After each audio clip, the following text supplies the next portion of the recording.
I really thought that I had the capacity for really loving, vulnerable, amazing friendships. And I wouldn't say that was entirely untrue, but I realized in this moment, there was a moment for me. I love it when moments can make a shift because I believe in that. Not too long ago, where I realized I still had walls up and I still had boundaries up and I still had thoughts, blocking thoughts that were keeping me from truly leaning in to my friendships when I needed it the most. The tape that I was playing was real and I didn't realize that it was there or that I was still there. And this is that story. I feel like I should say trigger warning. My story does involve pregnancy loss. So if that's something where you're like, no, I just can't, I've got to pass on this one, I completely understand. So this is the chance to be able to do that because I will be sharing about that. So it's fall of 2020. And at this point, I know there's a lot going on in the world, but there was a small retreat that with some women, we decided we were going to do in Atlanta. It was held by a dear sister friend of ours, and we came together, and it was very intimate, probably about six of us, two of whom were really good friends. And I had been asked to give a little workshop on communication to the women too. It felt so comfortable and just just easy, right? Because when women get together, and we start to talk, it felt like that kind of thing, girlfriend level conversation, as my friend would say. But if we rewind before I got to this space, I was pregnant at the time. I was at this point at the 12-week mark, right? The mark where it's supposed to be like you're pretty safe, you're in pretty good shape. And I was feeling a little crampy and spotting. And so I went to the doctor. And before I go to the street, let me get checked out. And I did. And the nurse practitioner saw me because it was one of the last appointments of the evening. And she came in, you're laying there, all the thoughts are going in your head. And she came in and she was like, spotting can happen for lots of reasons, trying to reassure me because, it was not my first time dealing with this. And so, yeah, it brought up some stuff. And she came in with the Doppler equipment and she was just like, yeah, I hear a heartbeat. It's probably just this. Just take it easy. Da da da da. And so I was like, okay, I can take it easy. I'm not planning on doing anything strenuous. I'm literally going to a place where I can retreat, right? My husband has my daughter. I'm not having to do all the things in the house. And I'm just going to be among other women. And so I go to the retreat. I get there later than everyone else in the evening. They're chilling, they're kikiing, they're having some libations and some snacks, and I'm in the mix. And then I feel a tighter cramp. So I go into the bathroom, and without going into all the details, I'm realizing that I am now actively like, this is a thing, but also still in disbelief. So I call the after hours hotline in the bathroom. I'm sitting on, and I'm just like, this is happening, this is happening. And they confirm like what it sounds like is what I think is happening. And in my head, I'm like, but I just went to the doctor. And they said that, they heard that she was like, I'm just telling you from what you're explaining to me, this is what's going on. And I remember sitting there like the breath is coming out of me, like, what do you do? What am I gonna do in this moment? Just devastated and I don't know, just a pile on the bathroom floor.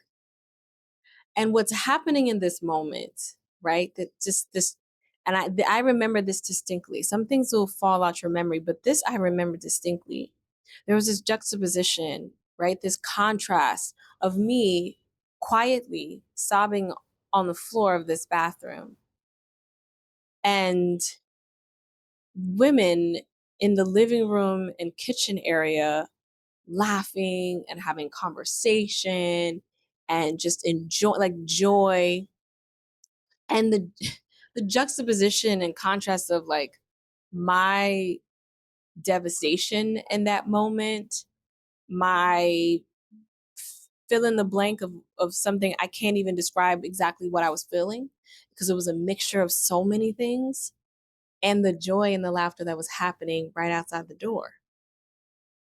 And so I had this moment in my head where, like, okay, I have to go past the living and kitchen area, the common area, to get to my room. I'm gonna clean myself up and I want to get to my room. And as one of the speakers, I had a single room, so I wasn't rooming with anybody. But I was just thinking, like, how I'm gonna get past these women and get to my room so that I could process and sob by myself. Like, and the other thought was, I know that if in my current state I walk out of this room and these women see me in this current state, that the joy and the laughter and the energy that they're filling that space with is going to completely shift. And I didn't in that moment want to be the agent of that shift. I did not want to come out there and just bring everybody down. And so I'm sitting there for a while trying to figure out how to get past them without breaking down and somehow look normal for the what several steps it would take me to get from the bathroom through around like the kitchen island into my bedroom. And eventually I get up and splash some water on my face and try to look as normal as possible and walk to my room, close the door quietly so that I can have a moment. And there's always one. My friend, shout out Camille, she sees me and can somehow discern that I am in distress. And she comes to the room and she comes in because I didn't lock the door. So she was able to come in. She comes in and she's like, hey, what's going on? Are you okay? And I feel like I said something to the effect of, no, not really, but I'll be okay. Right. So I'm not like flat out lying. I'm not doing the I'm fine when it's very, very clear that I'm not fine. So I'm not doing that. But I'm like, it's cool. I'm gonna be okay. I just, and I'm stumbling over my words, and she kind of comes closer to me, and I start to tear up. You know how someone you get yourself together, and then when someone's trying to show you some affection or some sympathy or empathy or care or comfort, it's like you about to, the floodgates are opening up again. So that was what's happening. She's getting closer, and I'm trying to kind of shake it off a bit so that I can process what's happening. And I tell her, I tell her what's happening, and I recall it feeling like stumbling over my words, but also it feeling hard to get the words out because I hadn't said it out loud what was happening. So I tell her, and it must have sounded both casual, just and also emotional. Like just I'm saying this, and it's like a big deal, right? And there's something about my demeanor that was coming off as it's not a big deal, even though I knew it was a big deal. And she was kind of like, come here, and tried to hug me. And I was trying not to do that. And I was like, I'm gonna be okay. It's okay. You guys are out there. You're having a good time. You can go have a good time and just let me be and let me process, which at the time seemed rational. And even after maybe seemed rational. But then like she would not go. She wouldn't go. She was like, no, She was like, "You want to come out here?" And I was like, "No, I don't want to come out. I don't want to like it's fine." That's when you start to, lying because it's not fine. And she was like, she looked me in my eye and she was like, "You are going to have to let me love on you in this moment." And she hugged me tight and I collapsed, wailing like and crying in her arms. Just just collapse. And there was something about what she said. You are going to have to let me love you in this moment. I did not realize that I was not allowing her or anyone the opportunity to love me in this moment where I needed it the most. And in my head, and this feels rational, and somebody in the comments might be like, if you come to the comments, you see this, whenever you see this, might be like, it made sense that you wanted to be alone because you needed to process this on your own. And and that's true. I was trying to process this. I was trying to process it. And at some point I still have to like leave. I was like, am I gonna leave? Am I gonna go home? And am I gonna stay? Is it crazy to stay? Like I'm actively physically going through this thing. And I'm not in a whole lot of pain, but I don't know what's to come overnight. And I'm trying to think this stuff through. But in that moment, I think I just needed to wail out. I think I needed someone to hug me tight and say, let me love you. I think I needed what I didn't know that I needed in that moment and what I definitely was not asking for. Like sometimes I replay that moment and be like, what would it have looked like if I had pulled her aside, said, I really need somebody right now. I really need somebody. I just, and maybe couldn't even articulate what was going on, but I just needed somebody. Like, what would that have looked like? What would that have felt like? Sometimes when I replay it, I wasn't in a space to do that. I was too concerned about not being the one to burden others or not put that out there and to kind of also retreat and process on my own, that I wasn't even thinking about what it could feel like to be held in this moment, held both figuratively and literally held. And ultimately I decided to stay because, and I obviously I called my husband. He's like, oh, I'll come pick you up. And I was like, I think I'm going to stay. If something really goes down, I you can come pick me up. But I'm like, I'm in a space with all women. And in that moment, I felt like this is probably where Allah needed me to be. This is where God needed me to be in this moment with these women, because who else will really be able to tap into that in that way? And my husband and how we dealt with that together and how he dealt with it and how we support each other through it was different than in this moment with these few women in this house. And I remember being like, I'm gonna stay. And also if I went home, I would be confronted with my other child who would be worried about me and concerned about me in a different way. It's a different dynamic to see her face, and she can't quite understand what's going on with me. And I wasn't in a space where I wanted to deal with that. And I would be in a space where, even though my husband would take care of everything, and he did when I did get home, it's still, I see the things, in the house that need to get done, or the things, and it visually and just energetically, I was like, oh, I think this is where I need to be. And he understood what I was saying and respected that, even though I know he was really worried about me.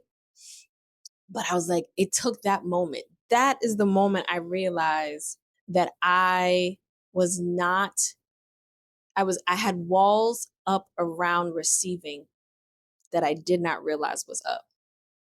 I was very comfortable with being the one that was, what do you need here? You call me and I'm going to listen to you and try to help you through what you're going through. And yet I had walls around receiving that from others. And it's the moment that I really fully leaned into, right? It's still work to be, it's always like work, right? We're doing. But it was the moment that I realized and I was aware enough to fully lean into that thing of like, it's not better to give than to receive. There is no receiving, there is no giving without receiving. If you give, someone has to receive. This is a cyclical thing. It's not a hierarchical thing. This isn't a ladder. This is a circle. This is a circle because I had to be the one to receive. And I didn't be the one wanted to be the one that burdened other people and change their energy and be like, dang, you didn't down, you brought everybody down. Like we was on a high, we was enjoying ourselves. And now it's like the whole energy has shifted. And that's true. And it did shift. It did shift. Sometimes it needs to shift. Sometimes that's okay. Sometimes you don't have to retreat in this space of, but I don't want to be the one that shifts this energy. But you're going through something for real. And you're not giving other people an opportunity to be there for you, to show up with stories of understanding, right? Because then the stories start coming out of how of what other women have experienced. And suddenly this moment where you felt isolated and alone, in that moment you don't feel as alone. You're still the one going through it right now, but now you're hearing the stories. And that's why I'm like, oh, I needed this space and I needed to be held. But I also needed to hear what my friend had to say because that shook me and it woke me up to not having that wall up, to doing two very vulnerable things, asking for help, like learning that, okay, asking, requesting help when I needed it, and also being comfortable receiving no if they didn't have the capacity for it, and not letting that dictate the strength of our relationship, but giving grace on both ends. I asked and I had to muster up to ask because obviously that wasn't something that was easy for me before. And I also have to give grace and understanding to whatever the truthful response is to that ask. Sometimes somebody's going through something and they don't have the capacity for what you're going through. Doesn't make you a bad person, right? That's what my dad always says. It doesn't make you a bad person. I realized that that was something that I need to do. I needed to stop worrying about burdening others. And I needed to allow folks to love up on me. I thought I was already doing that. But in this moment where I really needed it, I was like, oh, this is too much for somebody. I decided, oh, this is too much. Maybe because it was too much for me. But if it was too much for me to hold, that it's in those spaces that you might need somebody else to hold space for you. When it's too much for you to hold, that's when you reach out. Like that's when you need like throw me the rope, throw me the lifeline, give me a hug, tell me, girl, you tripping, let me love up on you. It was a very telling moment for me, but it allowed me to blossom in such awareness, and it allowed me to deepen friendships that were already deep. Like they already felt very loving and very vulnerable and very caring and very sister like, right? And yet, oh, this is a layer that I needed to pull off and I needed to evaluate, I need to look at. And so when it comes to our friendships and it comes to how we receive, we want to be aware. We have a tendency to not be aware of where we're blocking receiving from others. Especially if you're the one who's like, I was want to give to this, but I want the, but I'm like, you need it too. And since then, I have been extremely cognizant and intentional. I'm not saying there probably haven't been moments where I didn't ask when I needed to. There have been moments where I was uncomfortable asking and I did it anyway. It has pushed me to another level. It has allowed me to take down a wall that I didn't even know was there. So sometimes awareness is the key. Perhaps this conversation has brought some awareness to you, like, oh, I do that too. Oh, I had that same thought. Oh, I had that feeling. Right. And maybe there's a moment for you where something's going to shift. Maybe this video is that moment. That would be amazing if it was. If you hadn't gotten to that moment yet, but then this video got you to that moment, then I have done something. If just one person was like, oh, I needed this, I needed to hear this, I realized that I do this, I want to be more aware, more intentional, I want to ask for support when I need it. I want to recognize that giving and receiving are cyclical and there's a circle, and it is not some hierarchy where giving is somehow better, because there can be no giving without receiving, and that you deserve and are worthy of that. I really didn't know I was going to do this video today. I was going to talk about something else. I hesitated I hesitated to do this video, but then someone told me that it's the video that you hesitate doing. That's the video that you need to make. So here we are on the floor of my balcony having this conversation. Yeah, that was a pivotal shift for me. That was a pivotal moment. And it allowed me to love myself more deeply, because I realized that I needed something, and that at this point I'd be like, okay, I'm gonna let somebody love on me. I love on people, and I'm gonna let somebody love on me. And thank you, if you're watching, to all the people who have loved on me in my life in some way, shape, or form. It is it's really beautiful to feel like you have people in it for a season or a lifetime. Sometimes it's a stranger who is going to hold you in a moment where you need to be held, and to allow that to be the case, to not push that away. And even if you're aware that you start to push it away, that eventually, like me, you'll just crumble. You let it wash over you. You will just surrender. And that's hard, because surrendering involves another layer of vulnerability.